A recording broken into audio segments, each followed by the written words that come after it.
So hello all, இந்த வீடியோவில் ஃபைனலாக இருக்கக்கூடிய யூனிட் 1 டாபிக் நாய்ஸ் இன் என்வலப் டிடெக்டர். போன வீடியோவில் நாய்ஸ் இன் கொஹிரண்ட் டிடெக்டர் பார்த்தோம். அந்த கொஹிரண்ட் டிடெக்டர் பொறுத்த வரைக்கும் கொஹிரண்ட் டிடெக்டர் அப்படின்றது ஒரு லீனியர் டிவைஸ், ஓகேவா. அந்த கொஹிரண்ட் டிடெக்டர் வந்து நம்ம டபுள் சைட் பேண்ட் சப்ரஸ்ட் கேரியருக்கு தான் இங்கே யூஸ் பண்ணுவோம். நல்லா நோட் பண்ணிக்கோங்க. நம்ம கொஹிரண்ட் டிடெக்டர் பார்த்தோம், அது double side band suppressed carrier சிக்னல்ஸ்க்கு யூஸ் பண்ணுவோம். அப்போது கேரியர் இல்லாத சிக்னல்ஸ்க்கு தான் கொஹிரண்ட் நம்மளுக்கு ஷூட்டபிள், ஓகேவா. அது ஒரு linear device. But in case of a envelope detector, இது double side band full carrier, அதாவது ஒரு ஜென்ரல் ஏஎம் சிக்னலுக்கு உங்களுடைய யூஸ் பண்ணக்கூடிய ஒரு டிடெக்டர் தான் என்வலப் டிடெக்டர். இது double side band full carrier. Question maybe இந்த மாதிரி டேரெக்டாக கேட்பாங்க, find the noise analysis in double side band full கேரியர்னு கேட்டாங்கன்னா envelope detector, double side band suppressed கேரியர்னு கேட்டாங்கன்னா கேரியர் கேட்டாங்கன்னா கொஹிரண்ட் டிடெக்டர், ஓகேவா. இது ஃபுல் கேரியர் பொறுத்த வரைக்கும் இது வந்து என்வலப் டிடெக்டர். இதில் வந்து கேரியர் இருக்காது, only you will be having lower side band and upper side band. இதில் வந்து கேரியரும் இருக்கும், லோயர் சைட் பேண்டும் இருக்கும், அப்பர் சைட் பேண்டும் இருக்கும் in case of a envelope detector, அதாவது ஃபுல் கேரியரை பொறுத்த வரைக்கும். பட் இங்கே உனக்கு இது வந்து என்னென்னா ஒரு upper side band lower side band மட்டும் தான் இருக்கும், கேரியர் உனக்கு இருக்காது in case of a double side band suppressed carrier. ஏன்னா சப்ரஸ்ட் கேரியர்னா கேரியர் இருக்காது, ஃபுல் கேரியர்னா கேரியர் இருக்கும், அவ்வளோதான். இது ஒரு நான் லீனியர் டிவைஸ், ஓகேவா. ஜென்ரலி யூஸ் பண்ணுறது பிஎன் டயோட், ஓகேவா. இப்போது இந்த கான்செப்டே ரொம்ப ஈஸியாக இருக்கும். கம்பேரிங் டு கொஹிரண்ட் டிடெக்டர் இந்த கான்செப்ட் ரொம்பவே ஈஸியாக இருக்கும். அது நீங்கள் பார்த்துட்டு இதை பார்த்தீங்கன்னா ஒன்றுமே கிடையாது. ஸோ அதை பார்க்காம இதை பார்க்கக்கூடாது. அண்ட் ஃபைனலி ஃபஸ்ட்டு நம்மளுக்கு டிஎஸ்பிஎஸ்சியுடைய ஜென்ரல் ஈக்குவேஷன். இந்த ஈக்குவேஷன் வந்து நீங்கள் ஸ்டார்டிங் யூனிட் படிச்சிருந்தீங்கன்னா தெரிஞ்சிருக்கும். அப்படி தெரியலனால இந்த ஒரு ஈக்குவேஷன்ஸை மட்டும் எழுதி வச்சுக்கோங்க. இந்த ஈக்குவேஷன் தெரிஞ்சிருச்சுன்னா ஃபைனலி ரொம்ப ஈஸியாக இருக்கும். So it is your modulated signal. Modulated சிக்னல்னால் என்ன? Message signal when it is applied to a product modulator with a carrier signal, then you will be getting S of t. S of t இது double side band full carrier S of t, கரெக்டாக. இந்த full carrier S of tக்கு உனக்கு இருக்கக்கூடிய equation தான் இது ஜென்ரலாகவே அங்கே ஆல்ரெடி இருக்கும். இது KA அப்படின்றது ஆம்ப்ளிடியூட் சென்சிட்டிவிட்டி. இந்த ஒரு ஈக்குவேஷன் ஞாபகம் வச்சுக்கோ தெரியலனாலும். அதாவது இந்த டேம் இன்ட்டு இந்த டேம்ன்றது உன்னுடைய கேரியர், இங்கே இருக்கக்கூடிய டேம் வந்து உன்னுடைய மெசேஜ், ஓகேவா. சிம்பிள். தென் இப்போ நீ பார்க்கக்கூடியது என்வலப் டிடெக்டருடைய பிளாக் டயக்ராம். நான் ஆல்ரெடி சொல்லியிருந்தேன், என்வலப் டிடெக்டரில் வந்து இங்கே நம்ம கொஹிரண்ட் டிடெக்டரில் பிளாக் டயக்ராமில் S of t என்ன கொடுத்தோம்? Double side band full carrier கொடுத்துருப்போம். But in case of envelope detector block டயக்ராமில் S of t என்ன இருக்குது? ஒரு ஏஎம் சிக்னல். ஏஎம் சிக்னல்னாலும் ஒன்று தான், DSB-FC-நாலும் ஒன்று தான், ஓகேவா. அங்கே DSB-SC, இங்கே DSB-FC, ஓகேவா. இதை போட்டு குழப்பிக்க வேணாம், இது ஜஸ்ட் ஃபார் அண்டர்ஸ்டாண்டிங்காக கொடுத்தவங்க தான். இப்போது when it is applied to an adder, it will be added with a wide band noise. இது நம்ம இன்டென்ஷனலி ஆட் பண்ணுறது கிடையாது, டேரெக்டாக இட் கெட்ஸ் ஆடட். நாய்ஸ்ன்றது டேரெக்டாக ஆட் ஆகிடும், நம்ம இன்டென்ஷனலாக ஆட் பண்ண தேவையில்லை. Noise gets added. So noise gets added with the AM signal when it is applied to a band pass filter. அங்கே நம்ம பேண்ட் பாஸ் ஃபில்டர் பண்ணோம், அதே மாதிரி தான் இங்கேயும் அங்கே இருக்கிற ப்ராசஸ் மாதிரி தான் இங்கேயும். லிட்ரலி கொஞ்சம் மேக்ஸிமம் சேமாக தான் இருக்கும். பேண்ட் பாஸ் ஃபில்டர் அப்ளை பண்ணோம், பேண்ட் பாஸ் ஃபில்டருடைய அவுட்புட் இங்கே X of t, அங்கேயும் பேண்ட் பாஸ் ஃபில்டருடைய அவுட்புட் X of t தான். இந்த பேண்ட் பாஸ் ஃபில்டர் என்ன ரோல் பண்ணும் ஞாபகம் இருக்கா? பேண்ட் பாஸ் ஃபில்டர் இந்த ஒயிட் பேண்ட் நாய்ஸை நேரோ பேண்ட் நாய்ஸாக மாற்றி கொடுக்கும், அதுதான் அதனுடைய ரோல். நேரோ பேண்ட் நாய்ஸாக மாற்றி கொடுக்கும். அப்போ இந்த பேண்ட் பாஸ் ஃபில்டருடைய அவுட்புட் என்ன? X of t. X of t எதுக்கு ஈக்குவலாக இருக்கும்? சம்மர் இருக்கா? சம்மர் ரெண்டு வேல்யூக்கும் ஈக்குவலாக இருக்கும். அப்போ ரெண்டுத்தையும் ஆட் பண்ணி S of t plus W of t ஆன்னு கேட்டால் W of t தான் கிடையாது. ஏன்னா when it is applied to a band pass filter, இங்கே வந்து S of t plus W of t, but இங்கே அந்த நேரோ பேண்டாக மாறிடும். therefore S of t plus N of t which is your X of t, that is the output of your band pass filter. அப்போது இதுதான் இங்கே தான் use பண்ணுறோம். Envelope டிடெக்டருக்கு generally you will be having a diode modulator. Diode மாதிரி ஒரு structure இருக்கும், அதுன்னு ஒன்றுமே பிரச்சனை இல்லை. Okay, this input is apply to envelope detector. அதுதான் அந்த என்வலப் டிடெக்டர் ஒரு டயோட் மாதிரி ஸ்ட்ரக்சர் நான் காமிக்கிறேன்னு சொல்லிட்டேன். அதுக்கப்புறம் ஒரு DC blocking capacitor. DC blocking கெப்பாசிட்டர்னால் உனக்கு டிசி பிளாக்கிங் அப்படின்னாலே ஒரு டிசினா வித் ரெஸ்பெக்ட் டு டைம் எதுவுமே இல்லாத ஒரு சிக்னல். ஃபார் எக்ஸாம்பிளுக்கு ஏசி அப்படின்னு ஒரு சிக்னல், வெறும் ஒரு கேரியருடைய இது ஒரு கான்ஸ்டன்ட் வேல்யூ, அப்படி இருக்கிறது எல்லாத்தையும் டிசி பிளாக்கிங் கெப்பாசிட்டர் ரிமூவ் பண்ணிடும், ஓகேவா. அண்ட் ஃபைனலி இங்கே உன்னுடைய இது Y of t, இந்த DC blocking capacitor output Y dash of t. இந்த பிளாக் டயக்ராம் நல்லா ஞாபகம் இருந்துச்சுனாலே போதும், ஈஸியாக டக்குன்னு போட்டு வந்துடலாம். ஸோ உனக்கு தெரியும் what is figure of merit. Figure of merit is nothing but SNR of output divided by SN of the channel. SN of output is, அதை வந்து போஸ்ட் டிடெக்ஷன்னு சொல்லலாம். இதுவே சேனல்னா ப்ரீ டிடெக்ஷன்னு சொல்லலாம். ஏன்னா நம்ம சேனல் முன்னாடி இருக்குது ப்ரீ டிடெக்ஷன், இது போஸ்ட் டிடெக்ஷன், ஓகேவா. பட் இங்கே நம்ம முக்கியமான ஒரு கன்சிடரேஷன் ப்ரீ டிடெக்ஷன். ஃபஸ்ட் நம்ம ப்ரீ டிடெக்ஷன் தான் பார்க்க போகிறோம், ஏன்னா ஃபஸ்ட்டு அதை யூஸ் பண்ணி தானே போஸ்ட் டிடெக்ஷன் கண்டுபிடிக்க முடியும். ஸோ அதனால் ப்ரீ டிடெக்ஷன் பார்க்கும்போது நம்ம என்ன பண்ணுறோம் அப்படின்னா, இங்கே ஃபஸ்ட்டு ஒரு கன்சிடரேஷன் ப்ரீ டிடெக்ஷனை பொறுத்த வரைக்கும் இங்கே எஸ் ஆஃப் டி இருக்குது. எஸ் ஆஃப் டி வேணும்னா ஒரு எம் ஆஃப் டி இருக்குது. அந்த எம் ஆஃப் டிக்கு மீன் வேல்யூ 0. எம் ஆஃப் டியுடைய மீன் வேல்யூ 0. மீன் வேல்யூ 0னா என்ன அப்படின்னா இந்த எக்ஸ்பிரஷன் தான் அர்த்தம். Expectation of M of T is equal to 0. இதுவே ஆவரேஜ் பவர் அப்படின்னா என்ன பண்ணுவேன், expectation of M square of T is அப்படின்னு போடுவேன். இது ஆவரேஜ், பட் மீன்ன்றது இந்த வேல்யூ. ஓகே, புரிஞ்சுதா? இப்போ நம்ம ப்ரீ டிடெக்ஷன் ஃபைன் பண்ணலாமா? இந்த பிளாக் டயக்ராம் வச்சு ஃபைன் பண்ணால் ஓகே. ஃபஸ்ட் நம்ம அங்கே என்ன பண்ணோம், S of T M of டிக்கு ஆவரேஜ் பவர் கண்டுபிடிச்சோம். அதை நம்ம கேரியர் கூட ஆட் பண்ணிவிட்டு எஸ் ஆஃப் டி கேரியர் கூட மல்டிப்ளை பண்ணி எஸ் ஆஃப் டிக்கு ஆவரேஜ் பவர் கண்டுபிடிச்சோம். பட் இங்கே நம்ம டேரெக்டாகவே பண்ணிடலாம், நோ இஷ்யூஸ். ஏன்னா எஸ் ஆஃப் டியோட ஈக்குவேஷன் இங்கே இருக்குது. ஸோ எஸ் ஆஃப் டியோட ஈக்குவேஷனை நீ என்ன பண்ணுவ, எக்ஸ்பெக்டேஷன்ஸ்குள்ளார போடுவேன். கரெக்டாக இங்கே எஸ் ஆஃப் டி இருக்குது, நீ என்ன பண்ணுவேன், expectation of this s square of t பண்ணுவியா, அதை தான் பண்ண போகிறேன். எஸ் ஆஃப் டியை ஃபஸ்ட்டு ஸ்கொயர் பண்ணிட்டு எக்ஸ்பெக்டேஷன் பண்ண போகிறேன். ஸோ ஃபஸ்ட்டு சிக்னல் பவர் கிடச்சிருச்சு. ஓகேவா? நாய்ஸ் பவர் என்ன, ஓகே. ஃபைனலி அதுக்கு முன்னாடி ஒன்று சொல்லிடுறேன். இந்த எஸ்என்ஆர் ஆஃப் அவுட்புட் வந்து எந்த சிக்னல் பார்ப்பேன்னா இந்த ஒய் டேஷ் ஆஃப் டி சிக்னலில் பார்ப்பேன், இந்த ஈக்குவேஷனில் பார்ப்பேன். இதுவே சேனல்னால் இந்த ஈக்குவேஷனில் பார்ப்பேன்.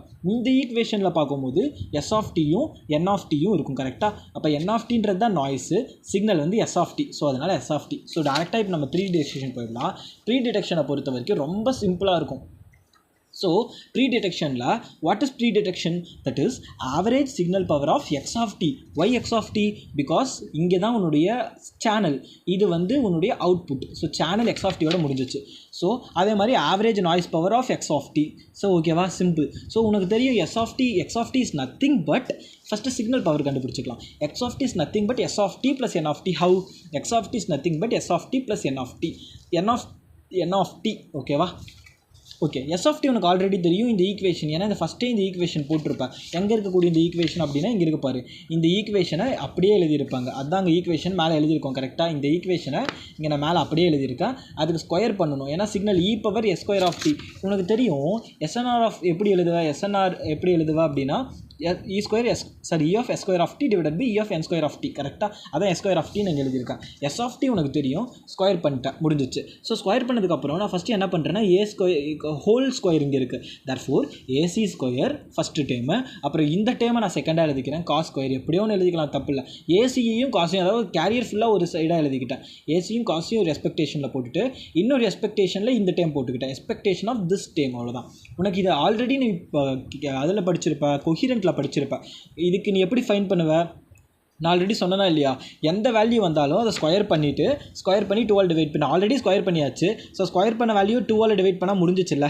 ஸ்கொயர் பண்ண வேல்யூ 2ஆல் டிவைட் பண்ணலாம். தேர்ஃபோர் உன்னுடைய கேரியருக்கான எக்ஸ்பெக்டேஷன் வேல்யூ இதுதான். சரியா? அதே மாதிரி உன்னுடைய மெசேஜுக்கான எக்ஸ்பெக்டேஷன் வேல்யூ எப்படி இருக்குன்னு பாரு. a + b the whole square, that is nothing but a square plus b square plus 2 into a into b. Okay, simple. Then next நான் இப்போ என்ன பண்ண போகிறேன், எக்ஸ்பெக்டேஷன் வந்து நான் மெசேஜுக்கு தானே அப்ளை பண்ணணும். தர்ஃபோர் சிம்பிளி உள்ளே அப்ளை பண்ணேன். Expectation of 1, that is nothing but 1. Expectation of இது கான்ஸ்டன்ட் வெளியே தூக்கி போட்டுரு. Expectation of your M square of T. நல்லா ஞாபகம் இருக்கா? அங்கே expectation of your message signal என்னென்னு ஒரு வேல்யூ போட்டிருப்பா. கரெக்டாக ஞாபகம் இருக்கா? p அப்படின்னு போட்டிருப்பா. that is what your p is written here. then next திருப்பியும் இந்த எக்ஸ்பெக்டேஷன் வந்து இதுக்கு நீ போடுற 2ka வெளியே எடுத்துற. Expectation of M of T is equal to 0. Why இந்த வேல்யூவை நான் 0 நீங்கள் போட்டேன்னா that is what our first consideration is, because it is average, that is மீனோட வேல்யூ 0 நம்ம பண்ணியாச்சு. தேர்ஃபோர் ஓகேவா, இதனோட வேல்யூ 0, அதாவது இ ஆஃப் எம் ஆஃப் டியோடைய வேல்யூ 0. இந்த நோட்ஸ் நான் காப்பி பண்ணி ஸ்கேன் பண்ணி நான் இதை வீடியோ இதிலே போட்டு, ஸோ பார்த்துக்கோங்க. தென் நெக்ஸ்ட்டு அப்போ இங்கே வேல்யூ நான் திருப்பி எடுத்து எழுதியிருக்கேன். தர்ஃபோர் சிக்னல் வேல்யூ முடிஞ்சு போச்சு. நாய்ஸ் கண்டுபிடிக்கலாமா? நாய்ஸ்க்கு என்ன பண்ணணும், ஆவரேஜ் நாய்ஸ் பவர் எப்படி, average noise power is the area under the filtered curve. Filtered கர்வுனா என்ன, நேரோ பேண்ட் கர்வு, இதுதான் கர்வு. இந்த curve area under this filter curve, therefore this area into this area. அவ்வளோதான். இப்போது இதுதான் இங்கே எழுதியிருக்கேன். Length into breadth. லென்த் என்ன, length into breadth into number of rectangles. இங்கே லென்த், பட் அங்கே வந்து மட்டும் கொஞ்சம் குழப்பம். அங்கே வந்து நீ டேரெக்டாக அங்கேயும் உனக்கு இதே தான். அங்கே வந்து n0 இன்ட்டு ஒமேகா மட்டும்தான். அங்கே என்ன 2 ஒமேகா போட்டிருப்பேன் ஸ்டார்டிங்கில், தப்பு. n0 இன்ட்டு ஒமேகா தான். இங்கே என்னன்னா n0 இன்ட்டு 2 ஒமேகா. எப்படின்னு சொல்கிறேன். ஃபஸ்ட்டு இப்படி இருக்குது. ஸோ ரெக்டாங்கிள் தானே area under the curve. Therefore length into breadth. So length என்னது, இதனுடைய லென்த் n0/2, பிரெத் என்ன பிடி அப்படின்றது டிரான்ஸ்மிஷன் பேண்ட்வித். அந்த டிரான்ஸ்மிஷன் பேண்ட்வித்தோட வேல்யூ 2ω. ஓகேவா. அண்ட் ஃபைனலி எத்தனை நம்பர் ஆஃப் ரெக்டாங்கிள்ஸ் இருக்குது, 2 ரெக்டாங்கிள்ஸ். ஸோ கேன்சல் பண்ணினா n0 BTன்னு வரும். உனக்கு தெரியும் பிடி அப்படின்றது 2ω. தர்ஃபோர் உன்னுடைய E of n²t is equal to n0 into this can be written as 2ω. therefore 2ω into n0. ஓகேவா. அப்போது 2ω into n0ன்றது எக்ஸ்பெக்டேஷன் ஆஃப் n². அதாவது உன்னுடைய noise power. Signal power already கண்டுபிடிச்சிட்டா, நாய்ஸ் பவர் இங்கே இருக்குது. ஸோ ரெண்டுத்தையும் டிவைட் பண்ணிட்டா உன்னுடைய வேலை முடிஞ்சிச்சு. Signal power, this is your signal power and this is your noise power. Okay. இங்கேயும் என்ன பண்ணுவேன்னா, சாரி, இங்கே என்ன ஒரு மிஸ்டேக் நம்ம பண்ணியிருக்கோன்னா, இங்கேயும் 2ω தான் டிரான்ஸ்மிஷன் பேண்ட்வித். பட் அதனுடைய ஆவரேஜ் தான் இங்கேயும் எடுப்போம். அதனுடைய ஆவரேஜ்னால் என்னென்னா AC²/2 இன்ட்டு இங்கே வந்து n0/ω தான் வரும். இந்த 2 தான் கீழே வந்துடும். ஓகேவா. அப்போ இந்த 2 தான் எனக்கு கீழே வரும்.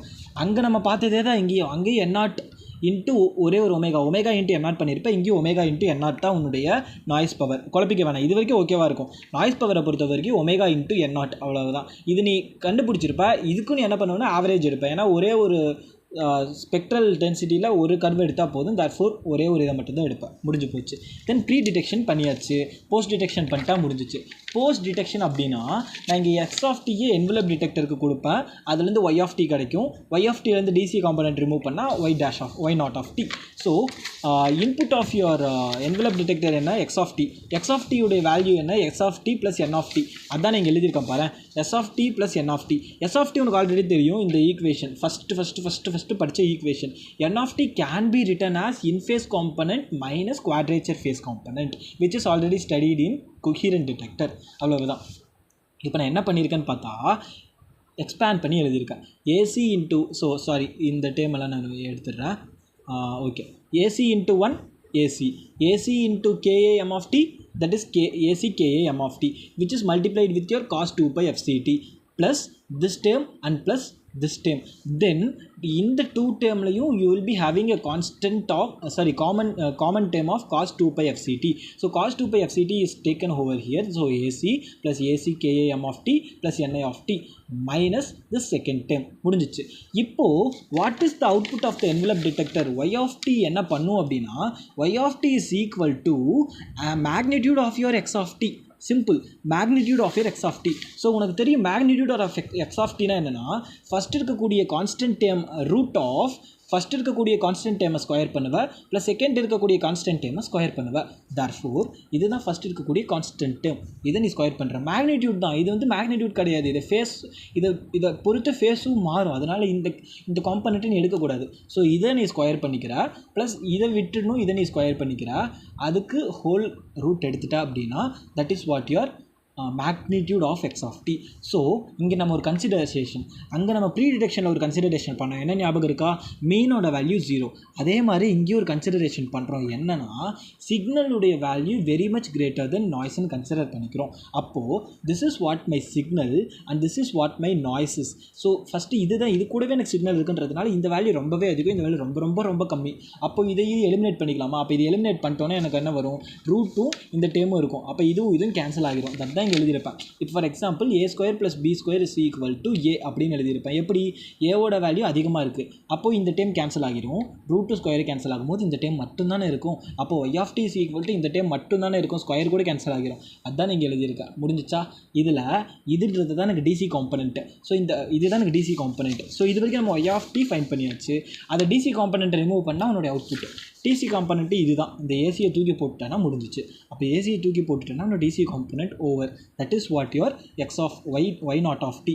அப்போ ரிசீவரில் ஃபைனல் அவுட்புட் y0(t) தான். அதில் என்னென்ன காம்பனன்ட்ஸ் இருக்குன்னா, மெசேஜ் காம்பனண்ட் இருக்குது, அதே மாதிரி இன்ஃபேஸ் நாய்ஸ் காம்பனண்ட் இருக்குது. This is what already happened in your coherent detector also. So next ஃபைனலாக இப்போ நம்ம இந்த ஈக்குவேஷனில் நான் என்ன பண்ணுவேன், ஃபஸ்ட்டு இதை நான் ஸ்கொயர் பண்ணிட்டேன்னா என்னுடைய சிக்னல் எக்ஸ்பெக்டேஷன் ஆஃப் இந்த சிக்னல் ஸ்கொயர் இது, எக்ஸ்பெக்டேஷன் ஆஃப் நாய்ஸ் ஸ்கொயர் இது, ரெண்டும் பண்ணி டிவைட் பண்ணிட்டேன்னா உன்னுடைய SNR ஆஃப் அவுட்புட் கிடச்சிரும். ஸோ SNR ஆஃப் அவுட்புட்டையும் SNR ஆஃப் சேனலையும் டிவைட் பண்ணிட்டேன்னா உன்னுடைய FOM கிடச்சிரும். சிம்பிளாக. So signal power of the y0(t) is equal to, அப்போ y0(t) உடைய சிக்னல் பவர் தான் கேல்குலேட் பண்ணும். அப்போ சிக்னல் பவர் கேல்குலேட் பண்ணால் signal square, E of signal square தானே. ஸோ சிக்னல் என்ன, AC KA M of T. அப்போ அதை ஸ்கொயர் பண்ணணுமா? ஸோ இங்கே ஸ்கொயர் பண்ணும்போது பார்த்தீங்கன்னா AC square KA square M square of T. So இதில் ரெண்டுமே கான்ஸ்டண்ட்டாக வெளியே எடுத்துரு. E square of M of expectation of this டேர்ம்னு வந்துடும். Expectation of this term is nothing but the average power of your message signal, that is nothing but P. So that is written over here. So signal நம்ம கண்டுபிடிச்சாச்சு. Noise கண்டுபிடிக்கணுமா? நாய்ஸ்க்கு simple, நான் அங்கே பார்த்த அதே value தான். நாய்ஸை பொறுத்த வரைக்கும் அங்கேயும் சரி இங்கேயும் சரி உன்னோட வேல்யூ சேஞ்சே ஆகாது. அங்கே நீ ஃபஸ்ட்டு எடுத்ததுமே போஸ்ட் டிடெக்ஷனில் உன்னுடைய நாய்ஸு ஒமேகா இந்த வேல்யூ வந்துச்சு. இங்கே அதே மாதிரி இங்கேயும் அதே தான் வந்துச்சு. சரி, ப்ரீ டிடெக்ஷனில். இதுவே போஸ்ட் டிடெக்ஷனை பொறுத்த வரைக்கும் உன்னுடைய நாய்ஸு 2 ஒமேகா n0 ரெண்டு கண்டிஷன்லையுமே. சரியா? இப்போ இங்கே பாரு எப்படி ஏரியா அண்டர் த கர்வ், அதே தான் இங்கேயும் ஏரியா அண்டர் த கர்வ். அப்படி பார்த்தீங்கன்னா 2 இன்ட்டு லென்த் இன்ட்டு பிரெத். இதனுடைய லென்த் n0, பிரெத் வந்து 2 omega. So 2 omega into n0 into 2 ஒமேகான்னு சிம்பிளாக டேரெக்டாக எடுத்து எழுதினாலும் சரி. இதை போட்டுட்டு n0 இன்ட்டு 2 ஒமேகான்னு எழுதினாலே முடிஞ்சிச்சு. உனக்கு எப்படின்னு புரியணுன்றதுக்காக நான் எக்ஸ்பிளைன் பண்ணியிருக்கேன். நாய்ஸ் பவரை நான் என்ன சொல்லியிருந்தா, பவர் எப்படி எழுதலாம், இதை பவர் ஸ்பெக்ட்ரல் டென்சிட்டியை இன்டகிரேட் பண்ணால் எழுதலாம்னு சொன்னேன். Upper limit lower limit. So power spectral டென்சிட்டியை நான் இன்டகிரேட் பண்ணியிருக்கேன் with respect to DF. So இதனுடைய வேல்யூ நத்திங் பட் n0 தானே கரெக்டாக? அப்போ n0. ஸோ இந்த n0 தான் நீங்கள் எழுதியிருக்கேன். ஸோ n0ன்றது கான்ஸ்டன்ட் டைம் வெளியே வந்துருச்சு. அப்போ இதை நான் இன்டகிரேட் பண்ணால் எனக்கு என்ன வரும்? Upper limit minus lower limit. அதாவது டிஎஃப் இன்டகிரேட் பண்ணால் எஃப்ன்ற ஒரு வேல்யூ வந்துடும். அதுக்கப்புறம் upper limit minus lower limit. Upper limit என்ன? W. லோயர் லிமிட் என்ன? minus W. therefore ரெண்டுத்தையும் ஆட் பண்ணினா 2W வரும், which is multiplied with your n0. so 2W n0. ஓகேவா? ஆர் இவ்வளோ எழுதலை அப்படின்னாலும் டேரெக்டாக length into breadth. therefore length is what your n0 and breadth is what your 2 omega. that is simply 2 omega into n0 is your signal noise square, நாய்ஸுடைய power. Therefore signal power by noise power தானே. Signal நான் இங்கே கண்டுபிடிச்சிட்டேன், noise நான் இங்கே கண்டுபிடிச்சிட்டேன், ரெண்டுத்தையும் divide பண்ணிட்டா முடிஞ்சிச்சு.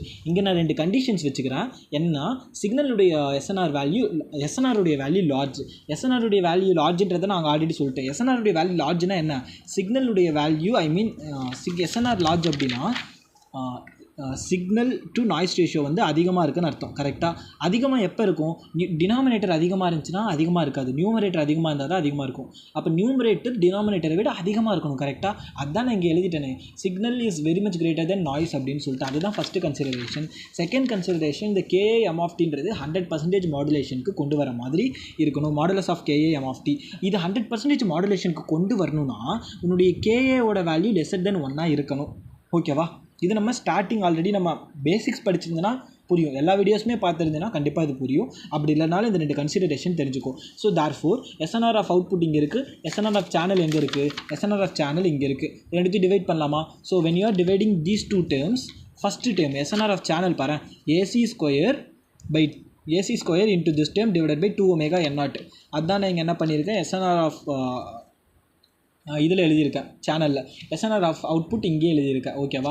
ரெண்டுத்தையும் டிவைட் பண்ணும்போது உனக்கு குழப்பமாக இருக்கும். அதனால் என்ன பண்ணுறேன், நியூமரேட்டர் டினாமினேட்டர், இது நியூமரேட்டர் டினாமினேட்டர்ன்றதுனால ரெசிப்ரோக்கலாக போட்டுக்கோ. தர்ஃபோர் 2 ஒமேகா n0 இந்த செகண்ட் டைம் இங்கே இதுவும் கேன்சல் ஆகும், இதுவும் கேன்சல் ஆகும். And finally you be getting KA square P, சரி கேஏ ஸ்கொயரில் K suffix A, case of A square P. அங்கே மாதிரி இங்கேயும் case of A square P தான் இருக்குது. So therefore this is what your FOM is. Let me consider mu is equal to KA, mu square is equal to KA square P. அப்போ KA square P நான் மியூன்னு வச்சுக்கிறேன், mu square முடிஞ்சு போச்சு. So already சொல்லிட்டோம் உன்னுடைய இது 100% மாடுலேஷன். அப்போ கேஏவோட வேல்யூ ஆல்வேஸ் லெஸர் தென் 1. இப்போ கேஏவோட வேல்யூ லெஸர் தென் 1னா கேஏ ஸ்கொயர் இன்ட்டு பியோட வேல்யூ லெஸர் தென் 1 தான் இருக்கும். அப்போ கேஏ ஸ்கொயர் பியோட வேல்யூ லெஸர் தென் 1னா, அதாவது கேஏ இதனுடைய வேல்யூ லெஸர் தென் 1, இதனுடைய வேல்யூ லெஸர் தென் 1 தான் இருக்கும். ஓகேவா? ஃபார் எக்ஸாம்பிளுக்கு இப்போ நான் என்ன பண்ணுறேன் அப்படின்னா, இதுக்கு பதிலாக நான் 1 சப்ஸ்டியூட் பண்ணிக்கிறேன் அப்படின்னா 1 டிவைடட் பை 1 ப்ளஸ் 1. அப்போ 1 டிவைடட் பை 2னு வந்துடும். 1 டிவைடட் பைன்றது 0.5. அப்போ உன்னுடைய ஃபிகர் ஆஃப் மெரிட் கம்மி. கரெக்டாக? அப்போது நாய்ஸ் பெர்ஃபார்மன்ஸ் இன் டிஎஸ்பிஎஃப்சி, அதாவது நம்ம இங்கே பார்க்கக்கூடிய envelope detector is inferior to the noise performance in DSBFC which is seen in the coherent detector. அவ்வளோதான். இங்கே நம்ம முக்கியமான கன்சிடர் என்ன பண்ணோம், எஸ்என்ஆர் வேல்யூ ஹை அப்படின்னு. அந்த வேல்யூ கண்டிப்பாக வார்த்தை கண்டிப்பாக மென்ஷன் பண்ணியிருக்கணும். இதுவே எஸ்என்ஆரோடைய கண்டிஷன் லோவாக இருந்துச்சு என்ன நடக்கும் அப்படின்னா, உனக்கு எஸ்என்ஆர் கண்டிஷன் லோவாக இருந்துச்சுனாலே அப்போ எஸ்என்ஆர் அப்படின்னா S/N, இதனுடைய வேல்யூ லோ அப்படின்னாலே டினாமினேட்டரோட வேல்யூ ஹை. அப்போ நாய்ஸ் அதிகமாக இருக்குது. தர்ஃபோர் நாய்ஸ் அதிகமாக இருந்தால் டிஸ்டார்ஷன் நடக்குமா இல்லையா? அப்போ நான் லீனியர் டிஸ்டார்ஷன் நடக்கும். That is what you are simply உன்னுடைய என்வலப் டிடெக்டர். ஆனால் இங்கே நல்லா ஞாபகம் வச்சுக்கிறது, நாய்ஸை பொறுத்த வரைக்கும் ப்ரீ டிடெக்ஷன்லேயும் சரி போஸ்ட் டிடெக்ஷன்லேயும் சரி, ப்ரீ டிடெக்ஷனில் ரெண்டுத்துலேயுமே என்வலப் அண்ட் கொஹிரண்ட் ரெண்டுத்துலேயுமே ஒமேகா இன்ட்டு என்ஆர் தான். But in case of a coherent detector, சரி in case of post detection ரெண்டுத்துலேயுமே 2 ஒமேகா என்ஆர் தான் in case of coherent as well as உன்னுடைய என்வலப் டிடெக்டர். அவ்வளவுதான். இந்த பேசிக் டிஃப்ரென்ஸ் தெரிஞ்சிச்சுனாலே போதும். பிளாக் டயக்ராம் ஒன்று மட்டும் இருந்துச்சு அப்படின்னாலே நீ என்ன ஒர்க் பண்ணும் பிளாக் டயக்ராம்னு தெரிஞ்சிச்சுன்னா you can able to write எல்லாத்தையுமே எழுதிட முடியும். ஸோ இந்த பிளாக் டயக்ராம் நான் நோட் ஸ்கேன் பண்ணி போடுறேன், பார்த்துக்கோங்க.